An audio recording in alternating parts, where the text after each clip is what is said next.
with zombies after dark.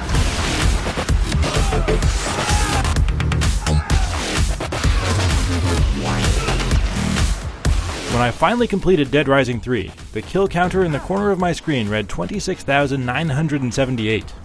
Also, I was wearing this luchador mask for some reason. But that's a really big number. It's like killing one zombie per second for 7.5 hours. The fact that I'm still ready and willing to go for another round with a co-op buddy is a good sign that Dead Rising 3 is packing enough variety and goofy action to make it a good time.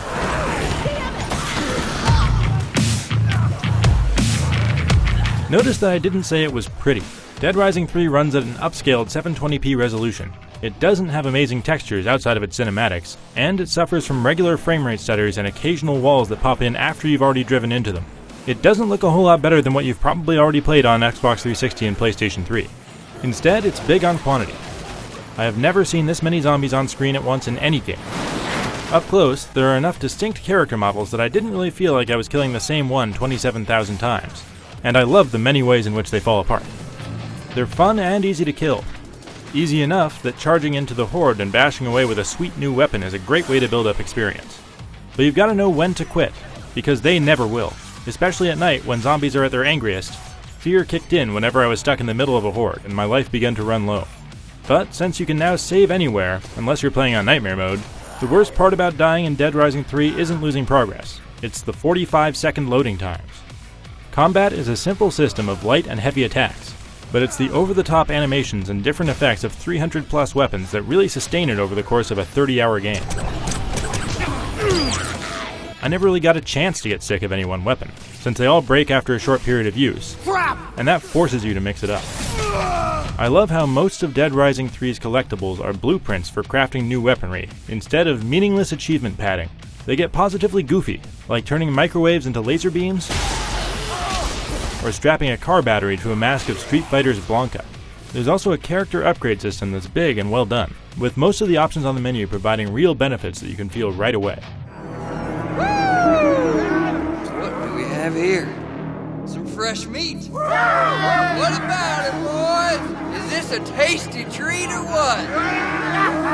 What's weird about the story, or weirdest I should say, is that main character Nick Ramos can't decide whether he knows he's in a zombie parody movie or not. One minute he's lamenting that he had to take a human life. The next, he's putting on a sombrero and turning a leaf blower into a gun that shoots sex toys at lethal velocity. The inconsistency feels weird if you're playing it straight, but the big laughs come when you mess with Nick's wardrobe and force him to attempt to be dramatic while wearing an afro wig and a miniskirt. Beyond that, it's pretty cliché the whole way. There's no timed hunt for Zombrex this time, but you do have to push the story along every so often or the whole town blows up. The acting is respectable, even with minor characters. Each companion has their own side quest fetch job you have to do to earn their loyalty, but along with their color commentary when they're on your team, it gives them great context and personality. No, I mean yes, I pissed myself this morning. Hi, you fast? That character development makes it more memorable when you get them permanently killed. Fortunately, you don't have to babysit them too much, and it's hilarious to gear them up with weapons and watch them go to work. But after many hours of having fun with them, I decided I was better off finishing the campaign solo. Companions get in your way a lot. That was an accident! The other notable characters are the Psychos, which are optional boss battles. The fights aren't all that impressively designed, but they do have the most interesting and grotesque villains. Dead Rising 3's open-world map is full of interesting and distinctively detailed locations to explore. Its biggest problem is that it's not very large when you're traveling by car, and it attempts to mask that by placing lots of roadblocks everywhere in order to lengthen your route. But the map screen is often either wrong about whether a route is drivable, or it's just tough to read. I had to spend way too much time looking at the map trying to figure out how I was going to get where I was going. Everything works the same way in the drop-in co-op, except better because there are two of you. I've already had some great moments in there, like when my partner drove up to save me in the midst of a big group of zombies. I'm looking forward to playing a lot more of that. So proud of you, Kitten Lips. Proud of you for coming through for all of us in this mess.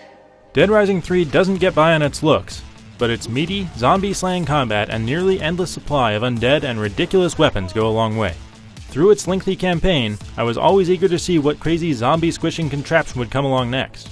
It rarely disappointed, except when navigating its snarled maps and waiting out its load times took me out of the fight for too long. For more on Dead Rising 3, keep it on IGN. And if you want to see zombies getting killed by a weapon called the Jazz Hands, watch this.